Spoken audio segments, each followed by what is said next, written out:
Olá pessoal, comandante Leonardo Matos aqui, nosso Conexão Geo número 258, sexta-feira, 27 de outubro de 2023, trazendo para você a síntese da geopolítica da semana. Tema mais importante, segue o conflito entre Israel e Hamas.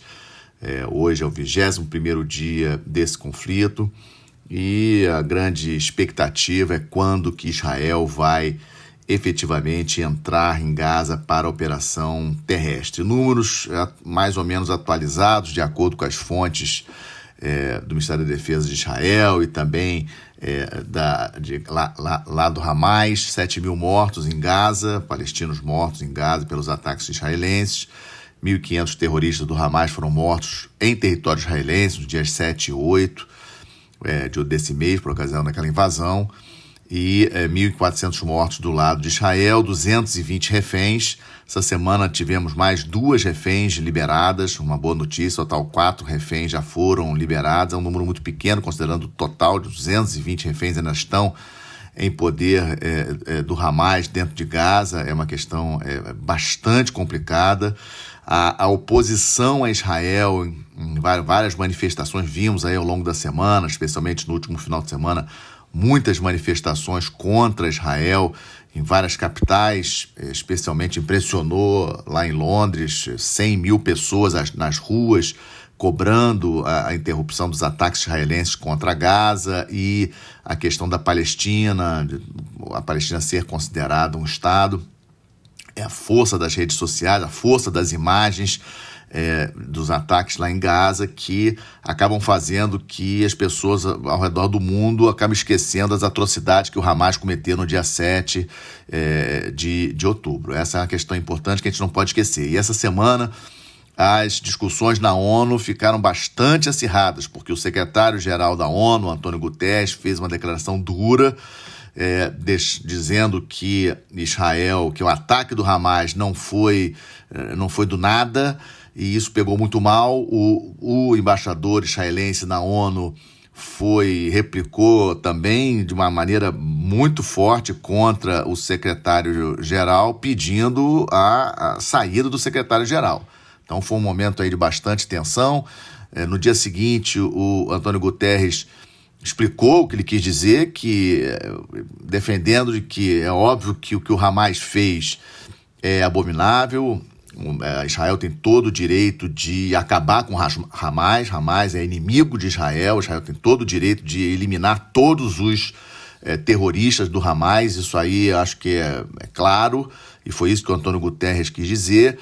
Mas ele apontou para a questão palestina, a questão da solução dos 2 estados e a questão humanitária desse cerco que está sendo feito, esse bloqueio que está sendo feito em relação a Gaza, que Israel está perpetrando em torno de Gaza, e os ataques. Como eu falei no início, mais de 7.000 mortos em Gaza, e esse número só tende a aumentar. Então essa questão levou bastante atenção. Nenhuma resolução da ONU até o momento, o Conselho de Segurança não conseguiu chegar a um consenso, a uma votação de uma resolução a respeito da questão entre Israel e Hamas, e seguem as negociações de todos os lados.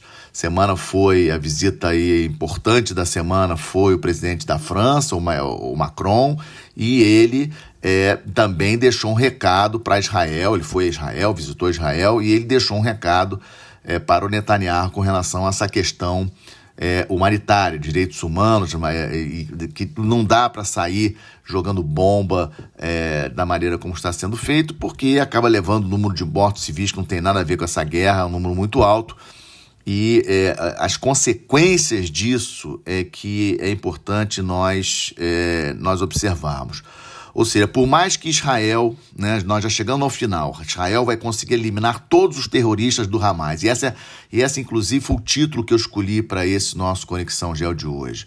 Israel vai conseguir efetivamente acabar com o Hamas? Vocês acham que o Israel vai conseguir acabar com o Hamas? Aliás, faço um pedido para vocês. Coloquem nos comentários do YouTube ou nas minhas redes sociais, o que vocês acham a respeito disso? Vocês acham que Israel tem condições? Não é o que vocês gostariam. Vocês acham que efetivamente Israel vai conseguir eliminar totalmente o Hamas?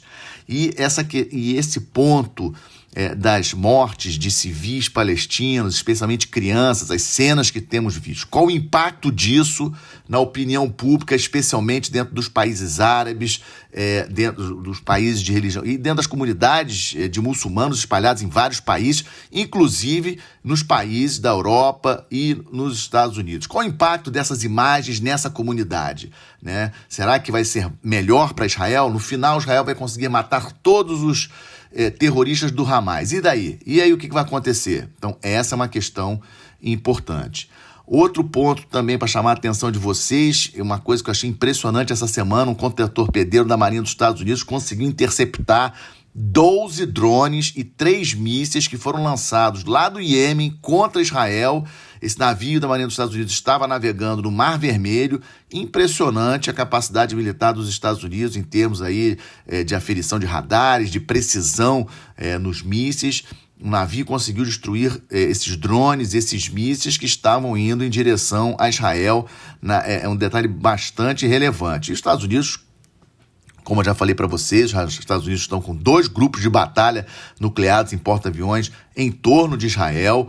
É uma capacidade militar muito grande e essa capacidade está lá justamente para impedir ou para inibir que, principalmente, o Irã tem alguma intenção de ajudar diretamente o conflito. Sabemos que o Irã está ajudando indiretamente, fornecendo armas para o Hezbollah lá no Líbano, estava fornecendo armas para o Hamas, agora não consegue passar em função do forte bloqueio que está sendo exercido, e também armas lá para os Houthis no Iêmen, para esse grupo lá no Iêmen que é ligado ao Irã, faça esses ataques aí contra Israel. Tentou fazer esses ataques, mas o navio americano conseguiu bloquear. Tivemos também essa semana alguns ataques contra bases dos Estados Unidos no Oriente Médio, especialmente na Síria e no Iraque, é um ponto importante também. E na sexta-feira, semana passada, os comboios de apoio humanitário começaram a entrar em Gaza por aquele portão, aquele acesso lá do Egito, mas muito pouco, quantidade muito pouca. E muita polêmica com relação à questão do combustível. O combustível não entra em Gaza, Israel não deixa combustível entrar em Gaza porque diz que esse combustível no final vai parar na mão do Hamas e isso vai fortalecer o Hamas. O Israel está na estratégia de enfraquecer o Hamas o máximo possível, explodir paióis de bombas, lugares de comando e controle, de sensores do Hamas, para que possa fazer a invasão terrestre. Já tem confirmação da presença de militares americanos ajudando o exército israelense na preparação para a invasão e vai ser uma batalha muito complicada. Nós temos a questão dos túneis do Hamas, nós temos a questão dos 220 reféns que estão lá dentro, nós temos a questão de ser um ambiente urbano, né, principalmente urbano, e 2,2 milhões de pessoas que não tem nada a ver com essa história, né, civis que estão lá, ou seja, uma tarefa dificílima para o exército israelense entrar efetivamente em Gaza e eliminar o Hamas. Vamos seguir acompanhando essa questão que hoje é a notícia da hora. E a outra notícia que era da hora e ninguém mais está falando, questão do conflito entre Rússia e Ucrânia. Eu selecionei para vocês algumas coisas. Eu já tinha falado para vocês sobre aquela questão do cabo submarino ligando Finlândia à Estônia, que ele foi rompido e a Finlândia chegou a levantar a possibilidade de ter sido perpetrado pela Rússia, e depois a Suécia também acusou do cabo submarino que leva comunicações entre Suécia e Finlândia também ter sido rompido. Bom, aparentemente a causa disso foi um navio mercante chinês, porque foi encontrado lá no fundo do mar, perto do cabo submarino rompido, um pedaço de ferro de um navio, uma âncora, um pedaço de ferro de um navio mercante chinês. Então a gente não dá para dizer, eu não acredito que a China tenha ajudado a romper, não seria essa maneira tosca, né, de destruir um cabo submarino usando um ferro, né? Na marinha nós chamamos de ferro, mas o civil usa a palavra âncora, né? Em cima do cabo submarino. Então acredito que tenha sido realmente um acidente, não tenha sido proposital, mas isso chama a nossa atenção sobre a importância da proteção das infraestruturas críticas, dos cabos submarinos. Os cabos submarinos responsáveis aí por 98% das comunicações globais é um ponto sensível e os países devem estar atentos. Outro dado importante com relação envolvendo Rússia essa semana e a guerra na Ucrânia, o presidente da Turquia ele encaminhou ao parlamento turco o pedido para que a Suécia seja assim aceita na OTAN. Vocês lembram, a Finlândia entrou na OTAN, no ano, conseguiu entrar na OTAN em março desse ano, confirmou a entrada da Finlândia, foi um pedido de Finlândia e Suécia no ano passado. Março desse ano, a Finlândia conseguiu ser aceita por todos, inclusive Turquia e Hungria, e agora mais um passo para a Turquia aceitar. A Hungria ainda não aceitou, é importante lembrar também que o parlamento húngaro ainda não aprovou, ratificou a entrada da Suécia. A Hungria, o maior aliado do Putin, do presidente Putin e da Rússia na União Europeia. Eles ainda não aprovaram, aliado, forma errada de dizer, parceiro, né? Amigo, simpático à Rússia. O Viktor Orbán, que é o primeiro-ministro da Hungria, tem laços aí pessoais com o presidente Putin da Rússia, e a Hungria é membro da OTAN e é membro da União Europeia. Vamos seguir acompanhando essa questão aí da entrada da Suécia. Sem sombra de dúvida, a maior derrota no nível estratégico da Rússia nesse conflito com a Ucrânia, a entrada da Finlândia e provavelmente a entrada da Suécia. A situação no terreno continua muito parada, poucas vitórias, poucos avanços. A Rússia conseguiu alguns avanços na frente leste, aquela região de Donetsk, mas também nada de muito especial. E a Marinha Russa informou ter destruído alguns drones marítimos nas proximidades do Porto de Sebastopol, ali na Crimeia. Mas nada, nenhum grande avanço. Aquele corredor de saída de navios mercantes que a Rússia tinha saído desse acordo, lembra que os portos ucranianos estavam bloqueados, a Ucrânia começou, já em agosto, sem a aprovação, sem o acordo com a Rússia, mesmo assim a Ucrânia começou a enviar navios passando ali por aquele corredor, navios saindo recarregados de grãos, né, de cereais, e por enquanto esses navios estão conseguindo passar, a Rússia mostrando aí uma certa fragilidade no Mar Negro, diferente do que era no início do conflito. Vamos seguir acompanhando esse conflito na Ucrânia, que também não pode ser deixado de lado. Como já falei algumas vezes, o ponto decisivo para mim serão as eleições nos Estados Unidos em novembro do ano que vem. Eu acho que até lá esse conflito vai ser enrolado, vai continuar nessa situação de poucos avanços de ambas as partes. Não acredito que o conflito entre Israel e Hamas vá atrapalhar o fornecimento de armas da OTAN para a Ucrânia, não vejo isso. A grande questão, na minha avaliação, eleições dos Estados Unidos em novembro do ano que vem, porque o ex-presidente Trump já falou várias vezes de que não vai prosseguir enviando armas para a Ucrânia caso ele seja eleito presidente. Não estamos de olho, vamos seguindo acompanhando as eleições na Argentina, como eu falei na semana passada, segundo turno confirmado. Já todas as previsões indicavam que teria segundo turno as eleições na Argentina. O Sérgio Massa, candidato do governista, contra o Javier Milei, que é de direita e é contrário ao governo atual lá na Argentina. E na minha opinião, um ponto importante, Patrícia Bullrich, que foi a terceira colocada, já declarou voto para Javier Milei. Isso pode influenciar aí no resultado das eleições, porque a Patrícia teve uma boa votação no primeiro turno, e vamos seguir aí acompanhando as pesquisas. A pesquisa que saiu ontem na Argentina indica Massa com 42% e Milei com 38%, 20% de indecisos. Então ainda temos aí pouco menos de um mês aí para as eleições, segundo turno, 19 de novembro, vamos aguardar. Essa semana também, no domingo, tivemos primárias da oposição na Venezuela, teremos eleições gerais na Venezuela em 2024, a promessa de Nicolás Maduro de ter eleições limpas e democráticas na Venezuela. Foi aí que o presidente Biden aliviou as sanções contra a Venezuela, deu aí 6 meses para a Venezuela sem algumas das sanções contra a exportação de petróleo, para a Venezuela melhorar a sua situação econômica, e a ex-deputada Maria Corina foi a grande vencedora da oposição, mas a Venezuela, a justiça venezuelana está tentando impugnar essa candidatura da Maria Corina. Então, eleições gerais democráticas, vamos ver se realmente vão acontecer. Eu tenho minhas dúvidas, infelizmente. E falando de Venezuela, também essa semana a Assembleia Nacional marcou plebiscito para a questão da região do Essequibo. Já discuti algumas vezes aqui, a Venezuela considera que 2/3 do território da Guiana pertencem à Venezuela. Essa questão está no Tribunal Internacional, na Corte Internacional de Justiça, lá em Haia, discutindo essa questão.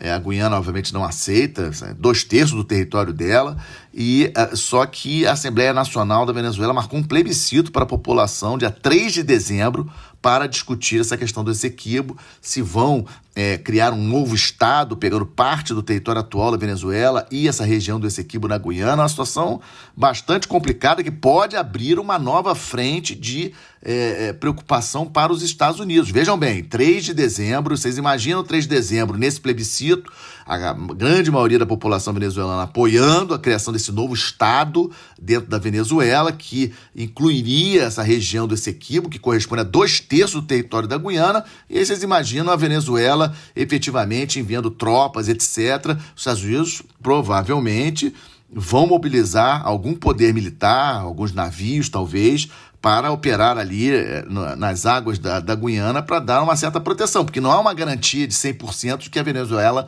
não fará nada, especialmente se esse plebiscito aí no dia 3 de dezembro for favorável a essa atitude. Eu, sinceramente, acho que não. A Venezuela precisa melhorar a sua situação econômica, manter aí a questão desse bloqueio econômico, dessas sanções econômicas. A Venezuela precisa se livrar disso para poder ter mais recursos, vender o petróleo. Então, um movimento desse em cima da Guiana, ainda mais um movimento militar, não me parece razoável, mas não podemos dizer que é impossível, e isso vai atrair a atenção dos Estados Unidos, mais uma frente para os Estados Unidos se preocuparem aí no mundo. Já tem Ucrânia, tem agora Hamas com Israel, e Venezuela pode ser uma terceira frente que os Estados Unidos vão ter que estar preocupados. E o grande, digamos assim, opositor dos Estados Unidos, como todos nós sabemos, China, já definiu aquela questão do ministro da Defesa. Eu já tinha comentado algumas vezes com vocês que o ministro da Defesa da China tinha desaparecido em agosto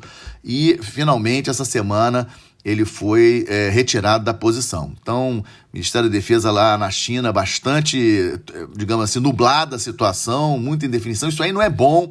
Essa maneira como a China faz, ela já tinha feito isso com relação ao ministro de Relações Exteriores dela em junho. Também foi retirado, sumiu e depois foi retirado da função de uma maneira bastante estranha, sem muitas explicações. Isso acaba levando as pessoas e os países a terem dúvidas e a questionarem como que a China age. Também tivemos algumas questões aí de barcos filipinos lá no Mar do Sul da China contra navios da Guarda Costeira da China. Teve uma colisão também essa semana, muita gente ficou preocupada com isso. Eu acho que Mar do Sul da China, a China vai seguir ali com as ilhas dela, e eu acho que não vamos ter guerra por causa do Mar do Sul da China, mas é uma região realmente muito importante. E mais importante nessa questão de China, essa semana, na minha avaliação, foi a chegada ontem do chanceler chinês, o Wang Yi, pela primeira vez depois da pandemia nos Estados Unidos, retribuindo uma visita que o Antony Blinken, que é o secretário de Estado dos Estados Unidos, fez à China este ano, e essa visita vai até amanhã. Ainda não temos muitos dados sobre ela. Ele chegou ontem, hoje vão se reunir, etc. E, sem sombra de dúvidas, para o mundo, que China e Estados Unidos se entenderem minimamente, eu acho que é mais confortável. E existe a possibilidade do Xi Jinping ir aos Estados Unidos, ir a São Francisco na reunião da APEC, a Associação Econômica de Cooperação da Ásia Pacífico, que vai ser em São Francisco, vai ser em novembro, e há uma possibilidade aí do Xi Jinping vir e se encontrar com Joe Biden. Esse é um dos temas da discussão do Wang Yi com o Antony Blinken. E, para fechar, hoje termina a reunião de cúpula da União Europeia, dos líderes da União Europeia em Bruxelas. Iniciou ontem uma pauta bastante extensa. Obviamente, a questão do conflito do Oriente Médio é o ponto principal, mas, obviamente, vão discutir Ucrânia, vão discutir a questão econômica, vão discutir migração, que é um ponto importantíssimo da União Europeia, e a próxima reunião dos líderes. Estamos aguardando hoje sair a declaração final desse encontro, ainda não temos a declaração, e a próxima reunião será dia 14 e 15 de dezembro. E fechando com a boa notícia, essa semana tivemos o segundo simpósio marítimo das OPAC, lá na Escola de Guerra Naval. Hoje, dia 27, celebra aí 37 anos da Zona de Paz de Cooperação do Atlântico Sul, firmada aí por 24 países, que inclui aqui Argentina, Brasil e Uruguai, mais 21 países da costa ocidental da África. e lá do Senegal, Cabo Verde até a África do Sul. O simpósio, eu tive a oportunidade de acompanhar o simpósio, foi muito bom, muitas discussões importantes, temos muitos temas comuns no Atlântico Sul para tratar, para nos entender, a questão de pirataria, pesca ilegal, exploração mineral em fundos marinhos, um tema muito relevante, questão da poluição marinha, crimes transnacionais, rota de migrações ilegais, ou seja, são muitos assuntos e espero que, fruto desses eventos, como foi o simpósio quarta-feira, que aconteceu lá na Escola de Guerra Naval, nós tenhamos aí uma institucionalização das opacas, tivemos aí representantes da Nigéria, África do Sul, Angola, Camarões, Cabo Verde, do Brasil, obviamente, da Argentina, falou online lá da Argentina, ou seja, foi muito bom esse simpósio na quarta-feira e espero que dê frutos e a gente possa se entender, possa tornar as opacas realmente um instrumento de entendimento para manter a paz e a cooperação aqui no ambiente do Atlântico Sul. Com isso, fecho mais esse Conexão Geo, pedindo aí, você não esquecer de deixar o like lá no YouTube, compartilhar com os amigos, uma grande satisfação ter a confiança